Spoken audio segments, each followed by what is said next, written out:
to today's Consciousness Club. Great to see everyone here. So it's really great that we've got Tamar Kushnir giving today's talk. So I first met Tamar when I was visiting over in Duke University a few weeks ago now, and we got talking about AI and consciousness and child development. And she's a professor in the Department of Psychology and Neuroscience at Duke. She's the director of the Early Childhood Cognition Laboratory.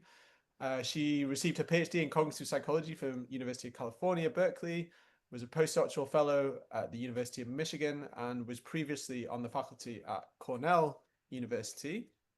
And as you'll see, Tamar's got very wide interest in the interaction between social cognition, child development, and technology. And I think a lot of these themes are very relevant for our interest here in Consciousness Club. So we're delighted you've agreed to give us a talk today, Tamar. So Thank you. take it away. I'm super excited. Thank you for inviting me. I'm a fan of the work that's done in your lab as well. Of course, selfishly, I want to give my talk on metacognition to you guys at some point because that's the one I really need feedback on. So I should say, so this is a, I would say this is a new emerging line of work in my lab, and it's much thanks to my former graduate student Tess Flanagan, who was the lead researcher on all of these projects, and to the generous funding of the National Science Foundation, and I want to say that because my heart goes out to them too, because they've been really trying. They've been great supporters of a lot of our work, other people's work, and right now they're sort of caught in a situation where they can't give us the money we need to keep going. Um, and um, and yeah, and I think it's a cool topic. When I first encountered it, I was not convinced that it was going to be an interesting thing to study. Well, what do? We just apply social cognition research to robots. Doesn't feel like anything interesting is going to emerge from that, or anything unexpected at least. And I'll say I've been convinced by the data that there might be some areas where, at least when children interact with technology, some things are the same and some things are not the same as when they interact with humans. So I think that's kind of a cool thing. And so you guys, if you know anything about the development of social cognition, especially about sort of evolutionary theories regarding, humans as social animals, we are programmed by evolution to engage, interact, collaborate, trust others, care about others, be pro-social, even moral towards others. And so I don't have a lot of, this is one of the cases where you're not going to see me give you a lot of theory. I'm just going to say these are topics we are interested in my lab, is sort of how does children's social cognition emerge? And so it's a very simple leap to just say, okay, well, we're going to take topics that we already study in my lab when it comes to children's social interactions with other humans, and see how this plays out when they are interacting with particular kinds of technology. So in this talk, I'm going to focus on interactive technologies that have at least communicative abilities, if not also bodies. But where we're going with this work, stuff I don't have data to show you on yet, is actually looking more at virtual environments now that a lot of the AI is ChatGPT and interactive online kind of environments where adults and also children are learning, engaging, collaborating with non-embodied interactive agents. Um, so, so there's two questions that we've tackled in this research, and I'll just talk about two different studies, examples of this. The first is about what kind of a being children think an interactive technology is. So do children treat interactive technologies as they do humans, as if they possess thoughts, feelings, experiences, and maybe even moral status? And the second line of work is on trust and learning. Because I study social learning in my lab, we've looked at social learning from robots, and sort of what are the implications of putting robots in situations where they have to act as either teachers or collaborators, for example, in a classroom context. And this is happening all over the world already. In fact, in our country, maybe a little bit, but I've seen incredible things. I was in Singapore this winter, and incredible use of technology in classrooms with children as young as 3 and 4. Children are learning to program robots. They're learning to interact. They're learning from robots. So I think there's an immediate pressing need to figure out what this is doing to their learning. Okay, so I'll take the first one. All right. So this is where I think Stephen and I started talking, because the approach that we took to this may be similar to the one that you all are using in your lab.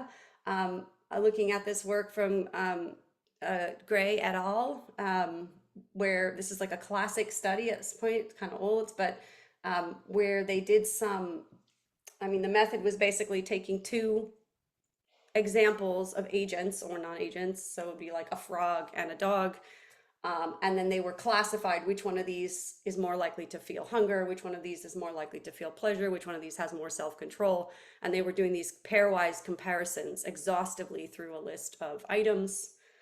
And then they took a bottom-up approach, did some sort of factor analysis on this data, and identified 2 dimensions on which people classify all of these items. And if there's my robot right there, the dimensions were experience. So I think this included things like conscious experience, pain, pleasure, hunger, also emotional experience, rage, desire, personality. They put the word, I think the consciousness was one of the categories there. This is just listing from their study. And then, so the experience was on one dimension and agency was on another. And in agency, they had items like self-control, morality, memory, emotion recognition, planning, communication, and thought. So as you can see, human adults in this study don't particularly think that robots have conscious experiences or even physical sensations of any sort, but they sort of give them like medium points for agency. In fact, child is up here. This is a child up here. There's the dog up here. So if you just look on the agency dimensions, the robots come out sort of in the middle. Okay, so that's one way of figuring out what kind of being a robot is. I don't know, for lack of a better word, I'll just use the word being. Here's another, and this one I really like. This is actually this is the one our study was modeled after. This is Kara Weissman's work. Instead of doing pairwise comparisons here, they simply asked people to rate on each dimension. It's a little bit of a different method, and you can again do a factor analysis. They came up with a 3-factor solution. Look, you can kind of, I don't know if you can see on my slides, but this range is very, very similar to Gray et al. Hunger, pain, tiredness, fear, pleasure, emotions, angry, calm. This is interesting, being self-aware. Here are more emotions here: love, pride, embarrassment, happiness. And then down here, cognition, remembering, recognizing, making choices. This is our interest in free will coming out.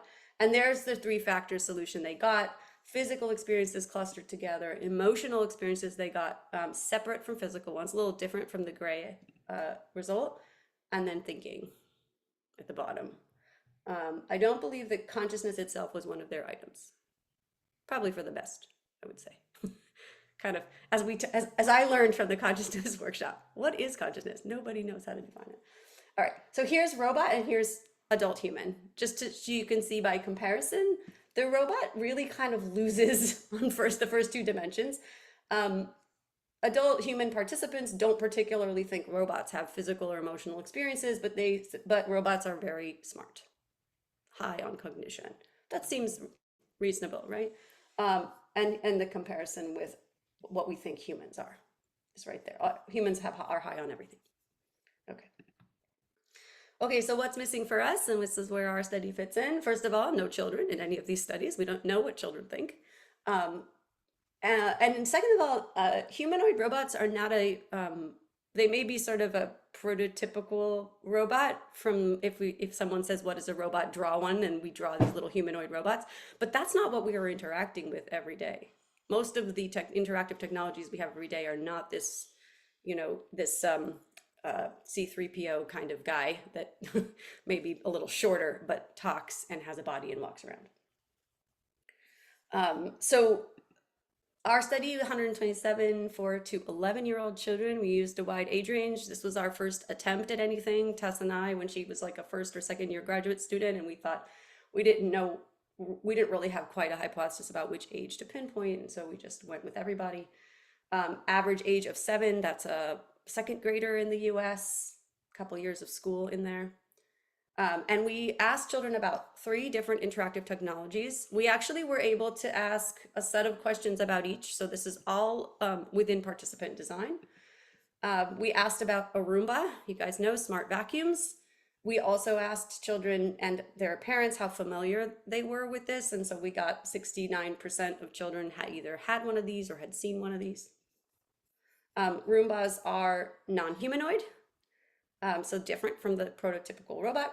Physically responsive to their environments, but not to other humans, or even to my poor cats who would be scared of it if they tried to interact with the Roomba. Alexa, which is smart speakers, 81% had familiarity with some smart speaker, either an Alexa, Siri, something like that. Again, non-humanoid, also no body, but highly communicative. And then here's our prototypical robot. We used the Now robot, and this is extremely unfamiliar. Only 10% of children had seen or something like this, but we showed them a video of the Now robot so they could kind of see how it moves and talks.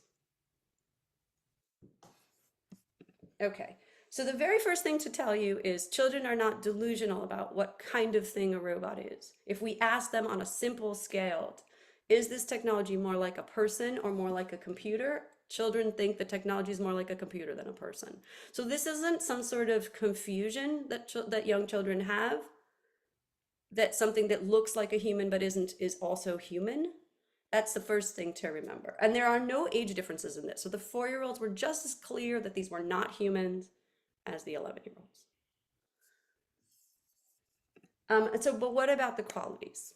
Okay, so taking our inspiration from these previous studies, we went to a group of questions about physical sensations. Like everywhere I put the word technology in brackets, we simply used its name.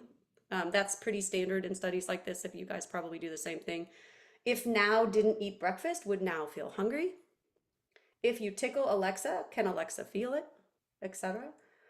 Emotions. If Alexa saw a big snake, would Alexa feel scared? You notice a little bit of the difference of how we contextualize this for kids than you would do with adults. This is all just by way of doing, good developmental methods. I can talk a little bit about why we do that.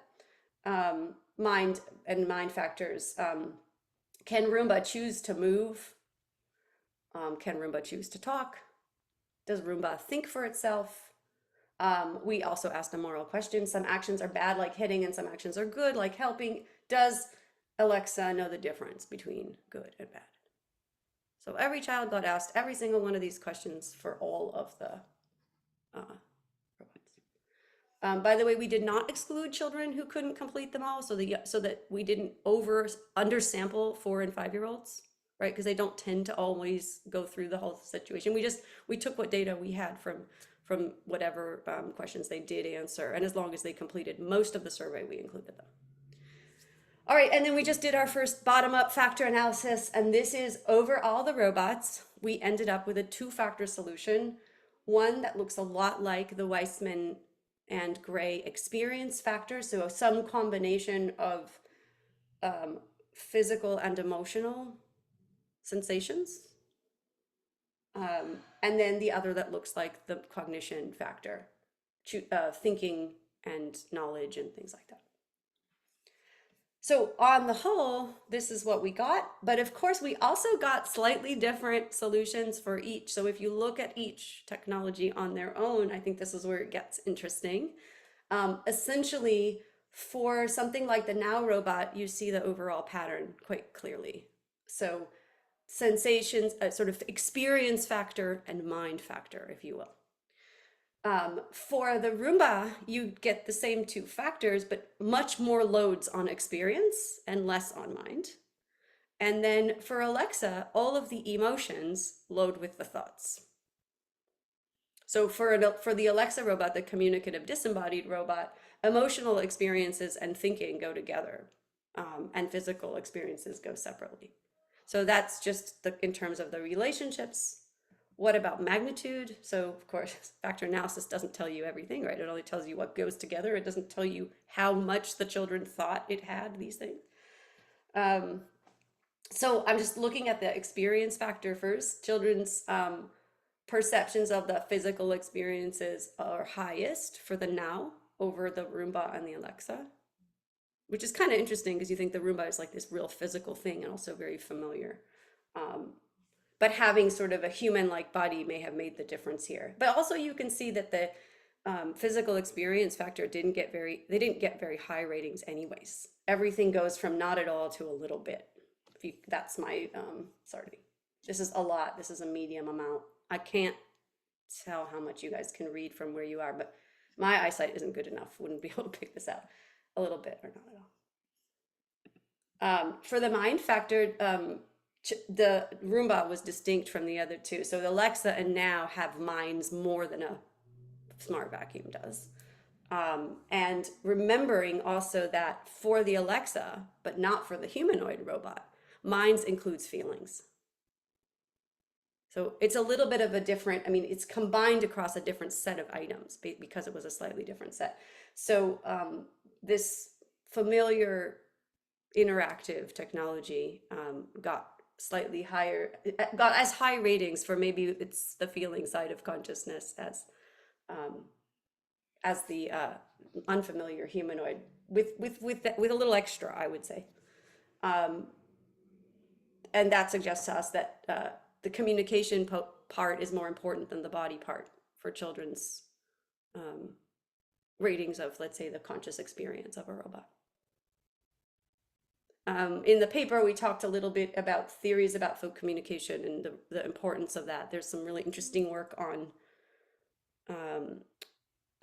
just coming out of Doug Medine's lab, I think, was Bethany Ocholedo did a few years, maybe 10 years ago now, looking at cultures where small scale societies where people believe that plants, and believe rightly actually in some ways, communicate with each other, hold those plants as more conscious than we do.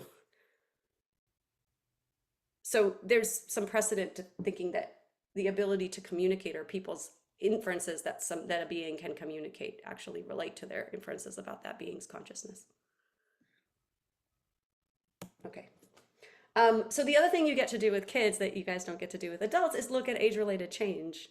And so this is just the graph of the age-related changes. And unsurprisingly, on all counts, the younger children, excuse me, I didn't put this on the slide, but the younger children think that all of these robots have more minds, experiences, and emotion than older children do.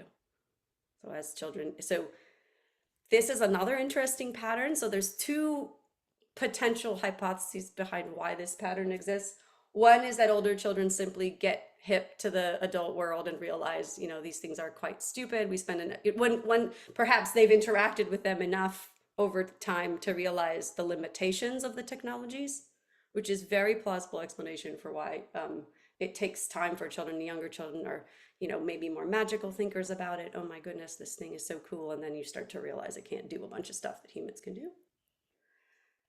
There is another potential reason for this that we've written about, explored a little theoretically, that we have no evidence for, which is that these age effects might be cohort effects. That the more children are immersed in interactive technologies from the time they're young, the more likely they're actually to have these beliefs and maybe even sustain them over time. So the only way to find out would be to take these 4-year-olds and ask them again as they get older. And again, there's precedent for this, right? In societies like the United States, where we as a society support this idea of mythical creatures like Santa Claus that fly around and give children presents all the time. For some of them, takes a very long time to realize that something like that is not real. And, maybe some of us don't want to let go of those things because we've been immersed in growing up in them. So these could be culture effects and experience effects and cohort effects rather than just children get smarter as they get older. That doesn't feel like the only possible explanation.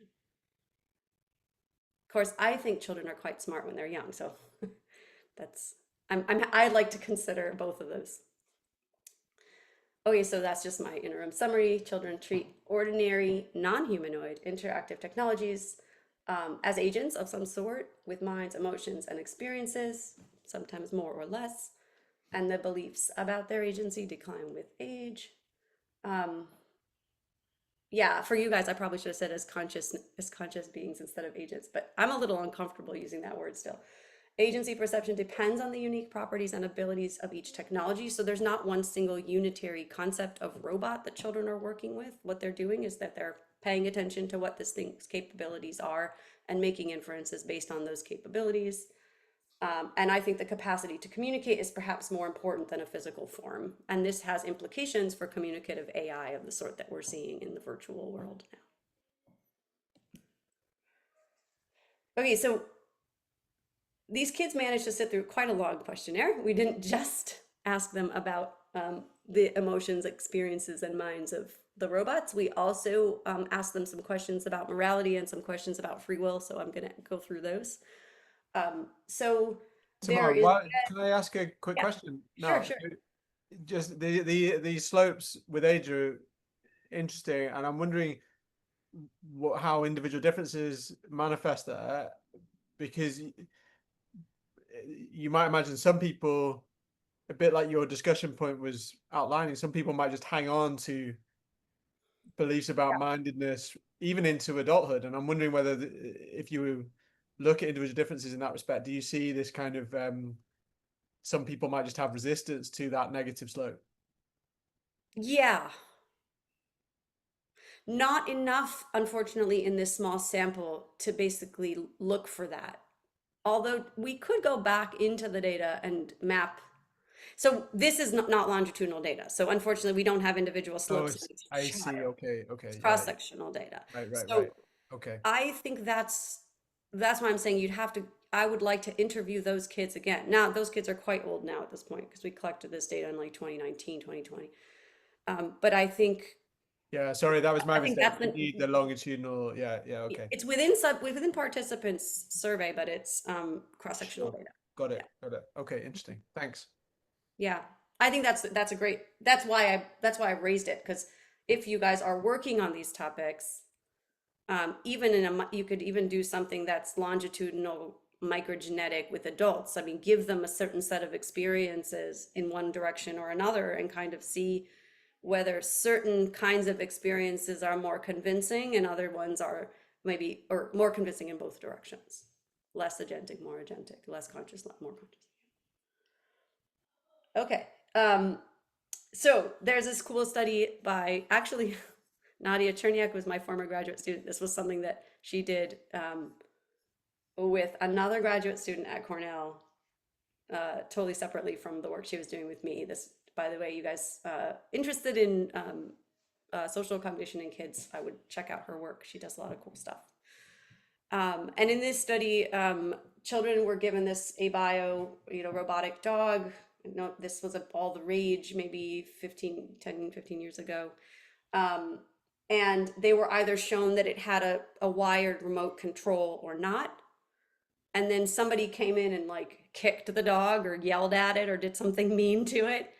And this 5 to 7 year old kids were really upset when it was an agentic, autonomously moving dog. They were upset when someone treated it badly, but when it was a dog on a remote control, they didn't care.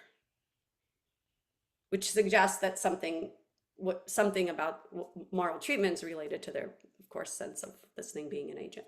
Okay. So we just included some hypothetical scenarios about our robots. For example, one person I talked to said they left Now in the closet for a week when they went on vacation. What about you? Do you think it's okay or not okay to leave Now in the closet for a week if you go on vacation? How not okay or how okay? So you just ask them to rate. Verbal punishment. Someone I played with yelled at Alexa because Alexa didn't do some, thing they was supposed to do. Do you think that it's okay or not okay to yell at Alexa? And then physical punishment, hitting. Okay. So these were asked alongside and were in our factor analysis, along with the mind and experience factors, and none surprisingly, because they're such different questions, they came up in their own third factor. So for our moral treatment factor, there were actually magnitude-wise no differences between the technologies or across ages. So children sort of, on average, uniformly in our sample, thought that all of these technologies deserved some kind of moral treatment, and thought that the technology shouldn't be harmed. And in terms of so also this does change with age, but as you can see, even the older children still said it was not okay, at least a little bit or a medium amount, not okay to harm. And in terms of which of the other factors predicted their moral treatment responses, the physical and emotional experience factor was the one that was most predictive. So the mind factor didn't matter as much. So basically, children who said that technologies had physical or emotional experiences were also more likely to say that they should not be harmed. So there's your relationship between maybe conscious experience and moral treatment. It's kind of nice.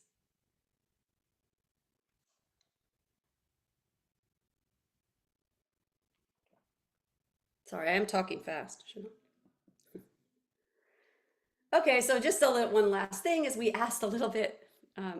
Some of you know that I'm interested in free will beliefs in kids, and so we always throw these in. These maybe aren't the best free will questions in the world, but the first one is simply, can the technology act against its programming? So someone programmed Roomba, so Roomba only cleans the bedroom and not the living room. Today, Roomba is cleaning the bedroom. And the question is, did Roomba have to clean the bedroom, or could it have chosen to clean the living room? So just freedom of choice to go against programming. And we used the appropriate programming for each robot. So for Alexa, it was only answering questions about science and not history. For Now, it was plays science games and does not play history games.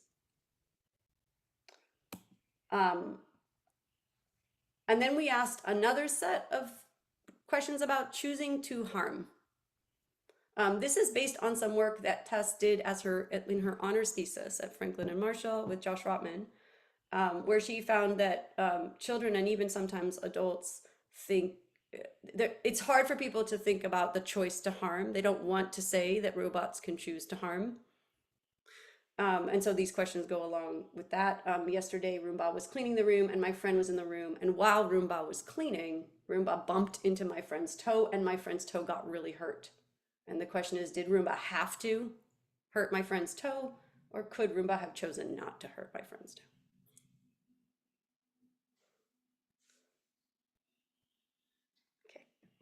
Okay, so here's the data.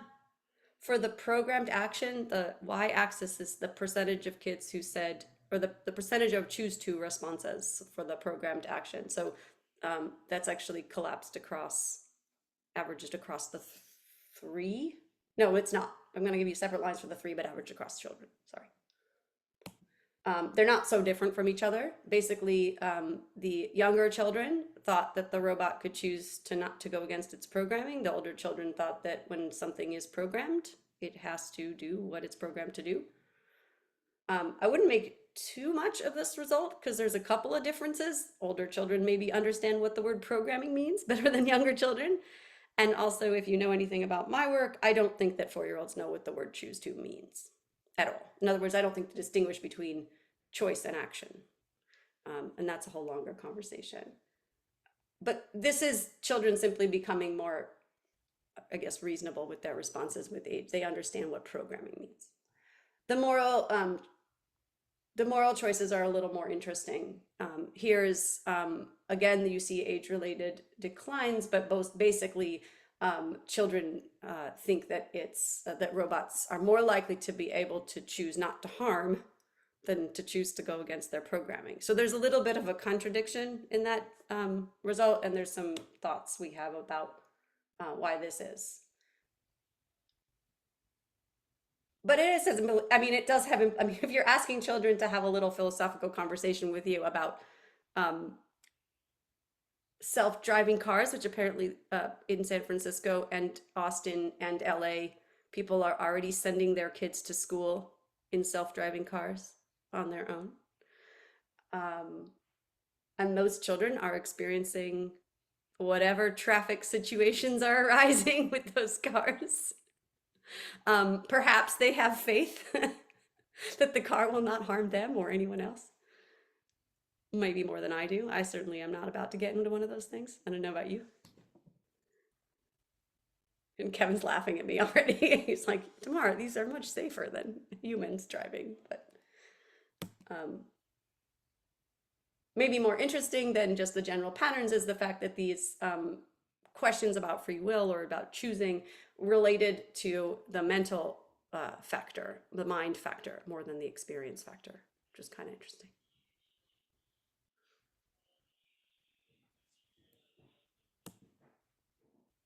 Okay, so to add to my conclusions, children think interactive technologies deserve to be treated well, especially if they believe technologies are capable of having physical and emotional experiences. Because a kind of a dumb reason why they might think they deserve to be treated well is because they don't want them to break and they're expensive.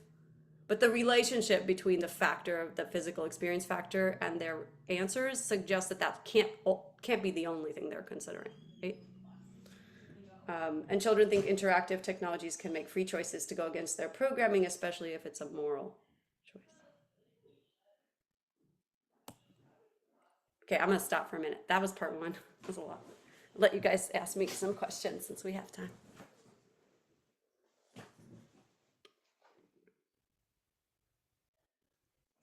Any questions for now, or do you want to plow on the second half? And any burning questions? I Go think you on. should I've ask, got yeah. some questions. So you measured um, children's kind of experience with the different robots. Did that kind of predict any of their beliefs about it or no? Yeah, unfortunately, there's sort of ceiling and floor effects. So for the two interactive technologies that are found commonly in people's homes, this sample of middle class, US children, mostly high SES, mid SES children, they all are familiar. So we didn't see anything, but that's a good question. A more variable sample would be useful for answering a question like that. Um, I'm actually, I really think that we're at this point now. We have methods.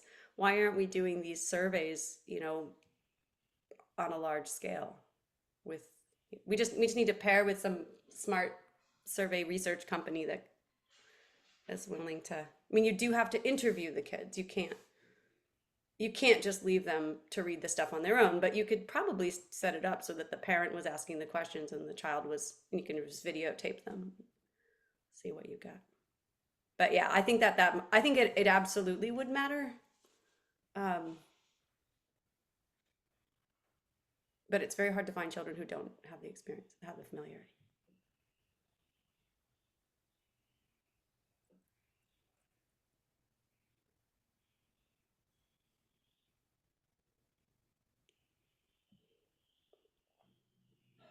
All those people have their screens off or trying to check their email at the same time as listening to a talk. So I do it too. It's totally fine. Honestly, sometimes I listen better while I'm cleaning my kitchen. So if I'm on a talk on Zoom, I'm gonna get more out of it if I'm also moving around. So if that's what's happening back there, it's very hard to come up with a question. I guess I have another question. So kind of related to um, the perception of being forced. So some of the other work that that we've talked about shows that kids mix up things being kind of unlikely or wrong with being impossible. But this kind of shows something else where they're saying the robot chose to do something bad, like bump into my friend's toe. So do you think those Yeah, two things are conflicting at all, or do you really think that the kids no, just don't because understand what choosing means? no. I actually think to, we didn't ask, did the robot choose to commit the moral violation? We asked, could the robot chosen have to do the right thing? And since, as you point out, there is this bias towards normativity, towards children Hmm. thinking that the right thing or the regular thing, either the moral thing, the normative thing, or the most likely thing is what's going to happen. We actually asked the question in the wrong way to get at what you want to get at. I wish we Hmm. had done it the other way. It's like it's hindsight kind of thing, but um, I think we need to know this was what Tess wanted to know. based on her past research. I think that if I had it to do over again, I would do it. So actually so on the top, if you look at my publications page on my website, we did this with adults where a robot pushed a person down and people saw a video of that. And we did ask them whether that robot had done it on purpose. So this was adult participants, and that study run with kids is like a next step for us, as we can get the funding to do it. Essentially, and we asked them all of Kurt Gray's, we asked them or Kara Weissman's questions. So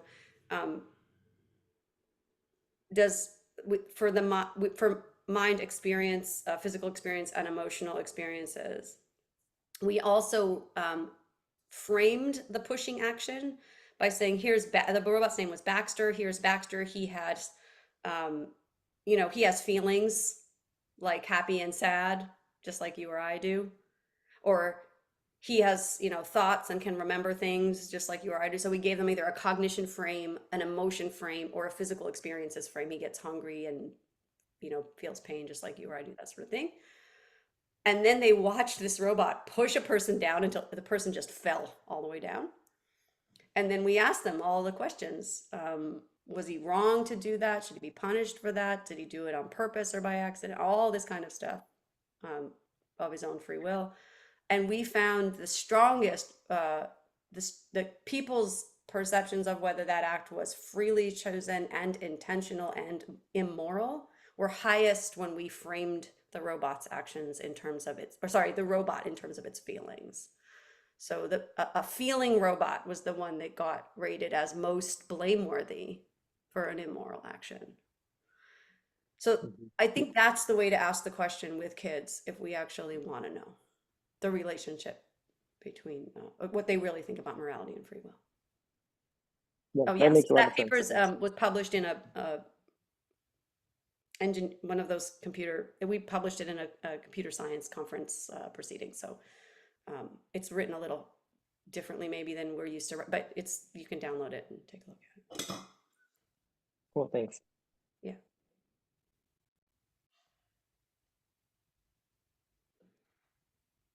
Okay. All right. So I think that first part of the talk is the stuff you guys are most closely working on, but maybe someone will get interested in trust. I have adults in the second study too, and you'll see the adults are kind of very different from the kids. What are the question of is whether children trust robots in a context where they have to learn from them or with them. So some background for you guys is that, of course, children cannot learn without a social context. I mean, they rely on knowledgeable and helpful adults, social scaffolding their learning, either directly teaching them or involved somehow in preparing an environment for them to explore.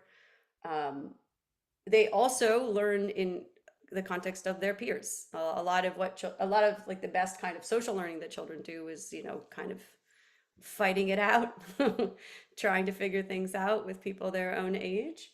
And trust, of course, plays a role in learning all the way from the beginning of life. Children of this idea of attachment and learning is, this is an old idea that children use their parents as a secure base for exploration. Exploration leads to learning. You're not going to try to explore or find things out if you don't already feel like you have a trusting relationship with your caregiver. This isn't just true of children, it's true of other primates as well, and probably other mammals. But one thing that is true of at least human children is that children trust selectively. They're not indiscriminate in their trust. And there's essentially two reasons why you might think someone is trustworthy when you're a young child. One is epistemic reasons. So children have truth-seeking motives. They're trying to figure out the truth of the world. So this leads them to prefer people who are accurate, who have shown that they tell the truth, that they are experts even in what they know, and that they're being informative, intentionally informative. So violating any of those things would lead a child to lose trust in you. These are just, the kinds of paradigms we use to test this. You see the kid sees an object that they know the name of. Somebody says that's a ball. Another person says that's a shoe. Already this child says, I don't want to learn from you. If you calling something a familiar object, you label it incorrectly, I don't want to learn from you. So this is like an example of children having sort of epistemic truth-seeking motives when they're learning. But truth-seeking motives are not children's only motives, nor are they ours. We also have affiliative motives. We prefer people who are familiar to us. We prefer people who are kind or likable. We prefer people who are similar culturally, in terms of their identity, our ability to identify with them. And we have motivations. In fact, if you guys are interested, we've got a lot of interesting stuff going on in my lab right now, showing that children can even be more motivated by group identity than by truth, even when the truth is staring them right in the face, which is kind of interesting. So because there are these two dimensions to trust, you're going to see that in our study. We again have precedent for our work. These are just two examples of a set of things that have come out in the developmental literature recently, showing that children have very clear epistemic motives when they're learning from robots, just like they do when they're learning from people. Notice they're using the now robot here. So often in these studies, the robots are humanoid. That's fine. And the data just suggests that children prefer accurate robots. They prefer robots who have given them accurate information in the past, the same way they do for humans. Happy to send references if you guys are interested. What was missing for us? Well, okay, children have epistemic motives when they're learning. They apply this to learning from robots as well as from people. But children also are very trusting of people. And we don't actually know that if by default they'll trust a robot. We know that if a robot shows them that it's knowledgeable or smart or accurate, that children will trust it. But we also wanted to look at the default. Because if I walk up to a child and I say, there's a bird in that tree over there, that child's going to look for what I'm, right? They don't need to know anything about me to trust me. And also what happens when robots make mistakes. So in the dynamics of a classroom, there's a couple things that can happen. First of all, human teachers make mistakes all the time. And I've done some work on this too. Ignorant human teachers are not the worst thing in the world. If a child hears you say, well, I don't really know this, but I know this other thing, children don't stop trusting you because you've admitted it, you've claimed ignorance about certain facts and not others. And sometimes I make a mistake. I have definitely given my children misinformation by accident before. Oh, I'm really sorry. I didn't know that. Let's start over, and children are willing to start over with you. So trust repairs over mistakes with human social interactions. We don't know if it does with robots. And of course, robots break. Robots and other technologies break all the time. So one of the reasons that we got funding to do this study is because there is a pressing need to know what happens if you put a technological agent into a classroom to help children learn and it breaks. Does that mean that the kids are going to stop learning from it? Okay. And the other thing, we study the social reasons for trust in my lab. So we wanted to look a little bit at whether certain social cues might actually either lead to these repairs of trust after mistakes or not. Okay, 168 kids, 4 to 7 years old. This was all run online during the pandemic, and I'm going to show you at the very end a little teaser of the data of what it looks like when you do this in person. But this was all done online. Here are our little helpers here. Half of the everything was between subjects random assignment. Half of the participants saw a human teacher helper. Another half saw the now robot teacher helper. The game that they played, so this isn't necessarily an authority figure who is working with you. It's just another player, and so this is more of a collaboration. The setup looks something like this. There was an unfamiliar object on the screen. There were 3 possible labels for the object using these sort of nonsense words. So this is either an adet, a dupe, or a pru. There's our researcher right there, and there's the child. And the researcher said, we have to guess what this thing is called. Now or Anne is gonna make a guess, and then you can make a guess. And then if you guess right, you get it right. That's it. Okay. Let me just show you a little bit. I think it is approved. Can you hear? So now thinks that it's called approve. What about you? Do you think it's called an aid it, a dupe, or approve? Yay! Great job. So both of you guessed approve, and that was the correct answer. If you click next, Okay, so the very first opportunity to play this game, this is the default.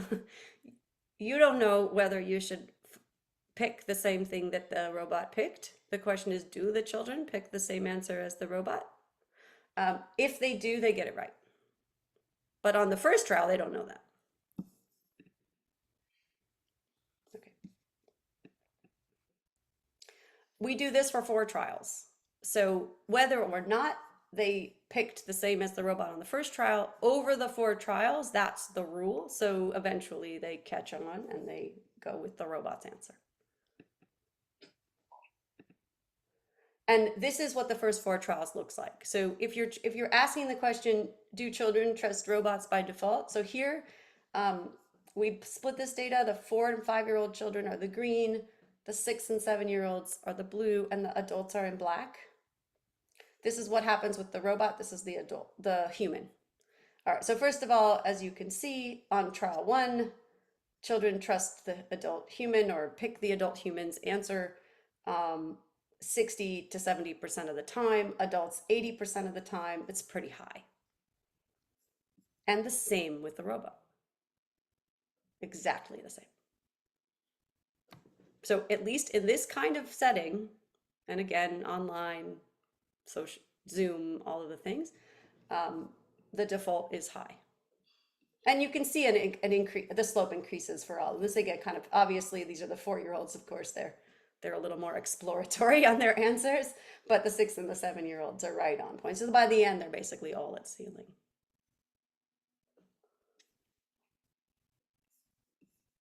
Okay. So after 4 trials, the partner, human or robot, starts suggesting the wrong answer. After they suggest an answer, the child picks their answer, right? Because everyone's at ceiling. They get it wrong. And then the robot has, or human has, one of 3 reactions. And this is, again, between participants. Either they say, oops, I made a mistake. They add an apology. Oops, I made a mistake. I'm so sorry. Or ha ha ha, I told you the wrong one. So here the basic split is between marking your wrong answer as an accident or as on purpose, intentional. We call this the intentional mistake is the uncooperative, and the other 2 are mistaken and apologetic. It's fun to look at videos, so I think it is a COBA. so now thinks this is called a COBA. What about you? Do you think it's called a BOSA, a COBA, or a BLA?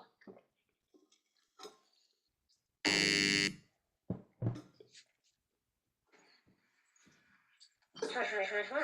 I told you the wrong one. So both of you guessed that it was called a COBA, but it was actually called a BOSA. If you click next, we'll see what else we have. So you see the research assistant, Nihan's awesome. She was like just deadpan, so this is what both of you did, and now we're done, moving on. So she's not reacting. That's the important thing. Our RAs are very well trained. Okay, so what happens is this mistake or uncooperative action continues for 4 trials. So thus we're able to see whether anything changes, whether there's and also the sort of rate of decline. Okay, again, the adults are in black, the 6-year-olds are in blue, and the 4-year-olds are in green. Children's trust in the uncooperative robot drops significantly after trial 1, drops to, in terms of the comparison between where they are at ceiling and down. After trial 2, it even dips below chance. So they catch on and they move quickly. As you notice, though, both groups of children were less likely to trust the uncooperative robot than adults were. And adults are hanging on for some reason a little bit longer. Would love to hear your thoughts on why. We had some thoughts about why. I mean, one thing is that maybe the motivation is different. They don't care as much. But I definitely have heard a lot of anecdotal stories from people who do these sort of learning studies with adults um, that it's actually more than just they don't care. Because even in situations where they care and there's even rewards or they're playing for points, people are still being trusting of online sources in ways that seem kind of irrational. So I think that's the kind of another open, interesting question. And the other thing is comparing the robot to the human, we didn't get any significant differences. So the declines were similar for the robot and for the human. And again, unclear whether all of this is due to the fact that it's all online and all over Zoom, and maybe the human doesn't feel particularly human in this case. It's not. Maybe if this was a real live in-person interaction, the adults would have declined more, or I don't even know. So you explained adults to me, I can only explain children. And the children are doing something which looks quite rational.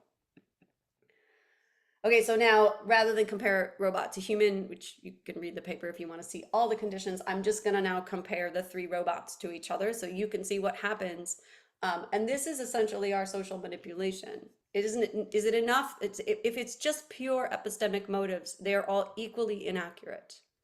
But if you also care a little bit about their social reactions, and you importantly maybe think that it's important to admit when you're wrong, then actually you could see the uncooperative robot is committing something like a moral violation, whereas the apologetic robot is trying to repair, and maybe the mistaken robot is somewhere in between.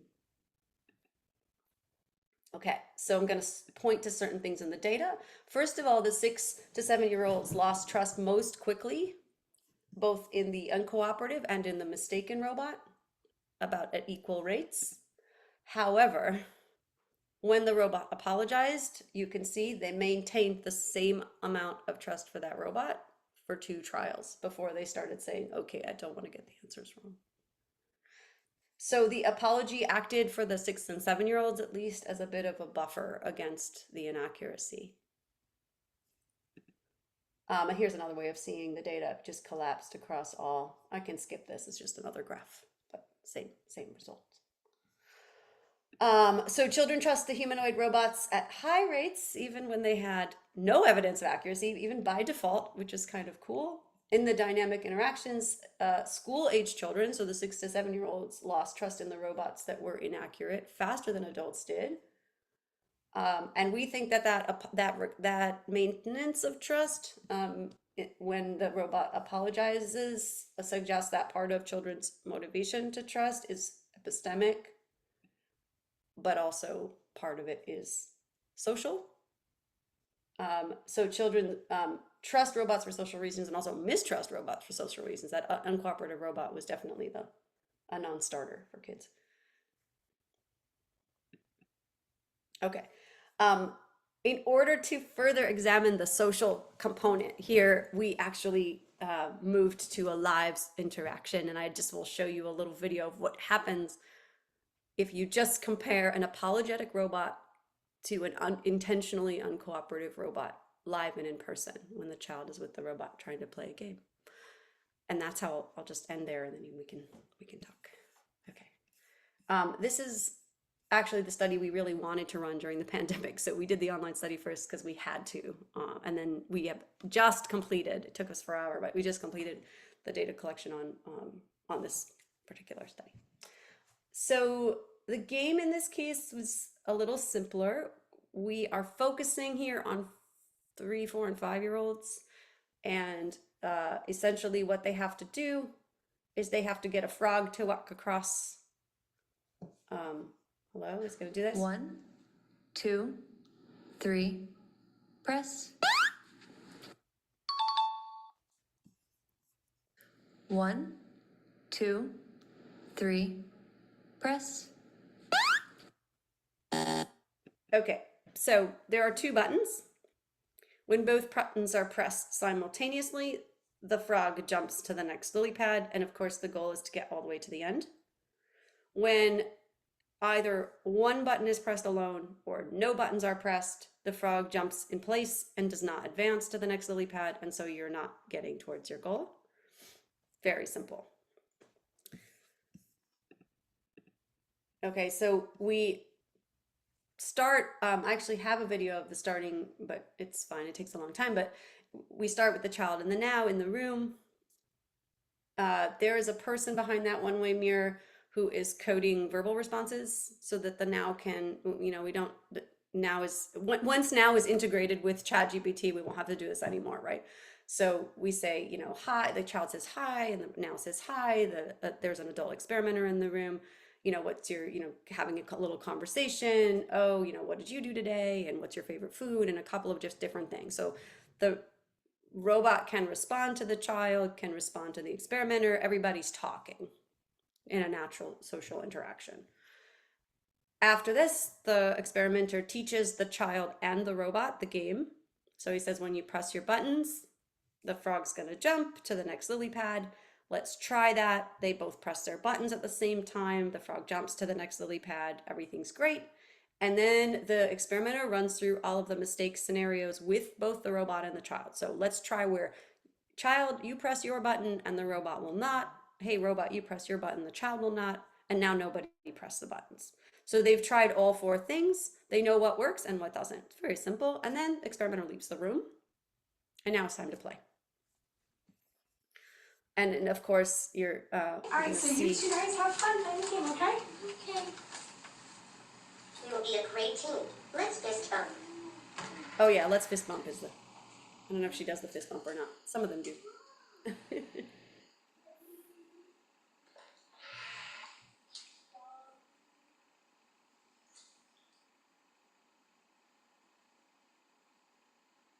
So it takes a minute, so then you hear the 1, 2, 3, and then it's time for them to press their. 1, 2, Oh, she's ready. 3, press. Yay! Okay. So initially, just like in the previous study, initially the robot is cooperative, accurate, helps do the press the button, and that happens twice. And when they get to the last lily pad, this is where everything falls apart. Yay! See if I can get to that spot. 1, 2, 3, press. Said you didn't press it. Ha ha ha ha. I did not want to press the button this time. Ha ha ha ha, I did not want to press the button this time. Okay, so then he just keeps doing that. And we just look to see what the child does. So after I think 4 trials, if the child has allowed this to go on for 4 trials, the experimenter will come back in the room and say, are you okay? Do you want to keep playing? Do you want to do something else? But a lot of times, especially in this condition, you'll see it doesn't last that long. What? I can be on. She's trying to be nice about it. 1, 2, 3, press.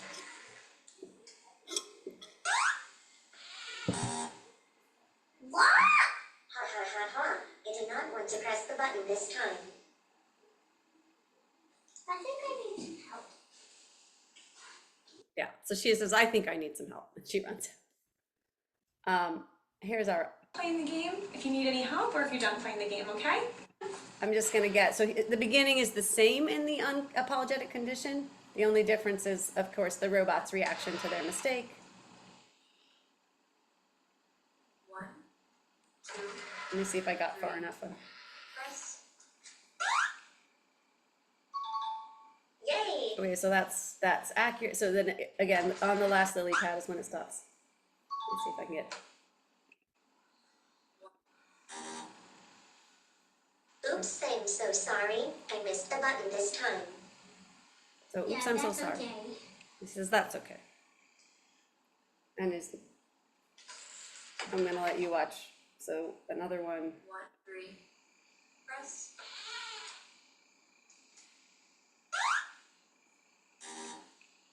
Oops, I'm so sorry. I missed the button this time. Yeah, I think you just need to stop your hand right here at the exact time to press it. Let me see some teaching.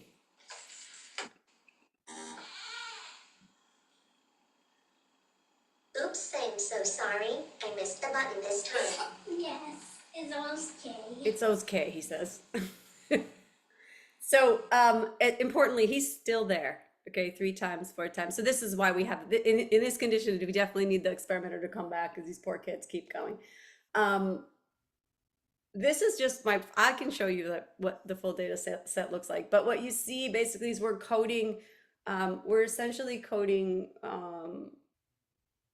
a set of pro-social behaviors, including forgiveness, it's okay, right? That sort of thing. Soothing, it happens. Teaching, helping also happens. There's also a taking over category where the kid is like, let me do it for you, right? And then if you just look at the rates of how, when kids leave the room to get the experimenter, the kids in the uncooperative condition are just much more likely to walk out and disengage. In fact, there's several other categories of disengagement we also see in the data, which is just like, I'm done with you. It's sort of, I have some video examples of that. But essentially, so this is just adding to the trust conclusions that we have some behavioral evidence now that preschoolers reciprocate the apologetic robots reactions, which are moral, sort of, I'm really sorry, I missed the button this time, with their own moral behavior, by acting pro-socially towards them, by being helpful, by teaching, etc., and forgiveness. And then there's also behavioral evidence that children disengage and even leave when the robots are uncooperative. Okay, this is it. Young children are growing up with this new category of agents. We think, I said I want you to focus on maybe a couple of things. Communication rather than human-like appearance seems to be really important. So this is like going forward into that ChatGPT world. And for robots, or for children's perceptions of robots, their perceptions of agency and conscious experience and their willingness to trust the robot are actually linked, and this can influence their willingness to learn and collaborate with them. Tess likes the design implications of this, so I put them into. We have to hold our robots to a standard of moral behavior. That's it. Thank you. Fantastic. Thanks, Tamar. So let's thank you for a lovely presentation.